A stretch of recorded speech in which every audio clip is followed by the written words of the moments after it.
declaraciones en distintos ámbitos. Veamos también lo que ocurrió en Estados Unidos con la firma de la última orden ejecutiva de la administración Trump y que busca reducir la plantilla de la administración pública y darle más poder al hombre que estamos viendo ahí acompañando a Donald Trump, Elon Musk, que estuvo con su hijo en la Casa Blanca, porque parte de esa orden ejecutiva busca darle más poder a este ya famoso Departamento de Eficiencia Gubernamental y que está ahora supervisado por Elon Musk y que tiene aquí como misión principal, ¿no? Poder recortar parte del gasto público. Elon Musk habló sobre ese tema, dio ahí su visión sobre esta idea de reducir los gastos que consideran innecesarios. Aquí calificó a la administración pública de ser una cuarta rama no electa. Ha habido aquí varias críticas sobre el rol que está jugando ahora Elon Musk en el gobierno estadounidense, los conflictos de interés además que hay detrás, porque sabemos que también hay investigaciones dentro de los mismos organismos de la administración federal sobre las empresas de Elon Musk.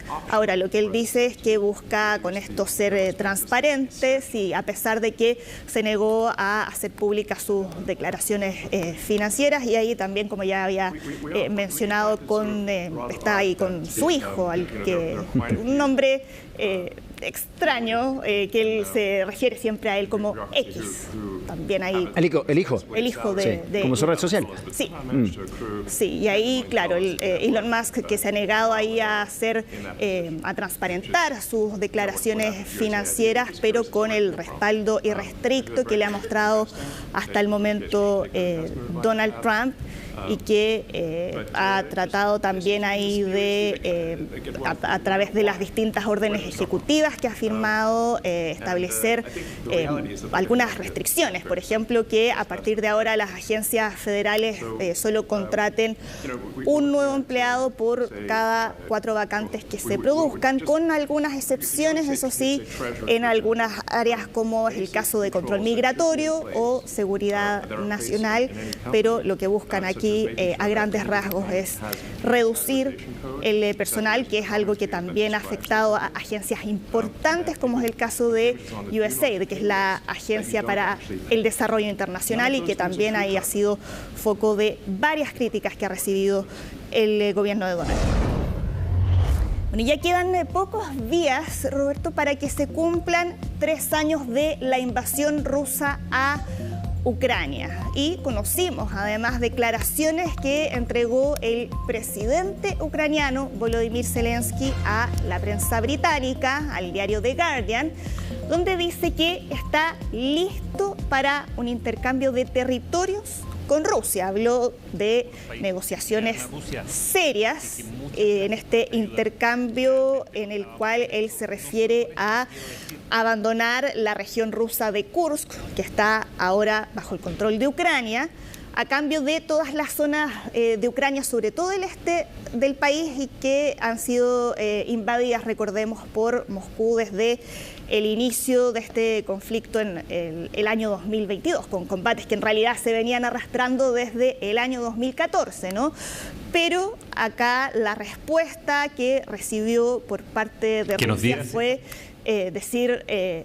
no, esto no es negociable, que nunca van a estar dispuestos a discutir, intercambiar territorio ucraniano, territorio que Rusia se había anexado en estos últimos años, y que fue una postura que nuevamente mencionó Dmitry Peskov, el vocero del Kremlin, y aquí también para que nos hagamos una idea de por qué Rusia se opone a eso. Rusia controla casi el 20% de Ucrania, que son más de 112.000 kilómetros cuadrados, mientras que lo que controla Ucrania en la región de Kursk son cerca de 450 kilómetros cuadrados. Ahí hay una diferencia, gran diferencia, claro, considerable, pero también ahora la pregunta es qué rol va a jugar aquí también Estados Unidos, porque estaba leyendo declaraciones de hace solo minutos de Donald Trump, donde dice que habló con Vladimir Putin y que va a comenzar inmediatamente negociaciones de paz con Ucrania. Fue algo que mencionó en su red social. Él habló de una llamada telefónica altamente productiva, así la describe él, y que según él Vladimir Putin habría estado de acuerdo con comenzar las conversaciones de paz inmediatamente. En su campaña Donald Trump decía que en un par de días terminaba la guerra en Ucrania. Claro, todavía no ha pasado eso. El tema es que nunca dio detalles de cómo pretendía alcanzar ese objetivo. Bien, Sole, lo prometido es deuda. Nos vamos a Perú con esta impactante imagen que mostrábamos antes de irnos a la pausa. Un accidente de 2 embarcaciones donde una se incrusta literalmente en otra y causa gran daño.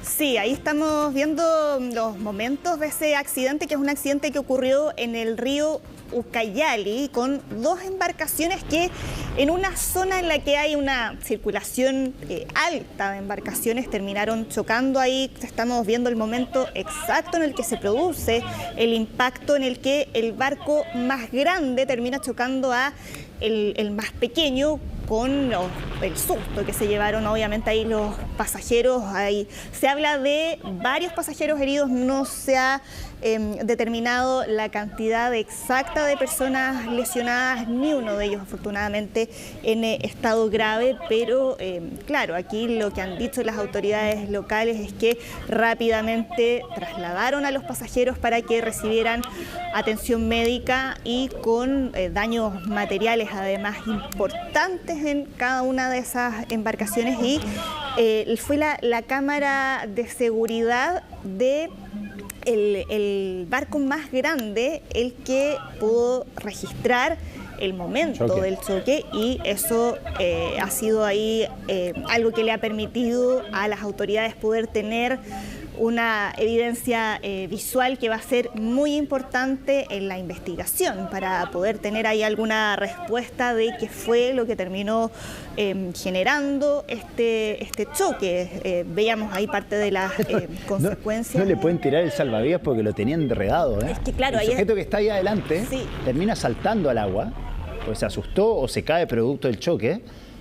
Mira, cuando se va la cámara para atrás vas a ver que el hombre que estaba en la punta del barco, en la proa, ¿no? Salta al agua. Y ahí deciden ir a rescatarlo. ¿Viste? Está en el agua. Pero traen un salvavidas redondo para tirárselo y no se lo podían tirar porque lo tenían todo enredado. Sí, ahí está. Ahí hay otro tema, Roberto, que claro, que tiene que ver ahí con los protocolos de cómo reaccionar, cómo responder cuando ocurre este tipo de accidentes, pero también la falta de medidas preventivas adecuadas para el transporte fluvial en Perú, que en la zona de la Amazonía en Perú es un medio de transporte que todos los días lo utilizan ahí miles de personas. Y no le pueden tirar el salvavidas. Claro, está todo mal acá, las medidas de seguridad.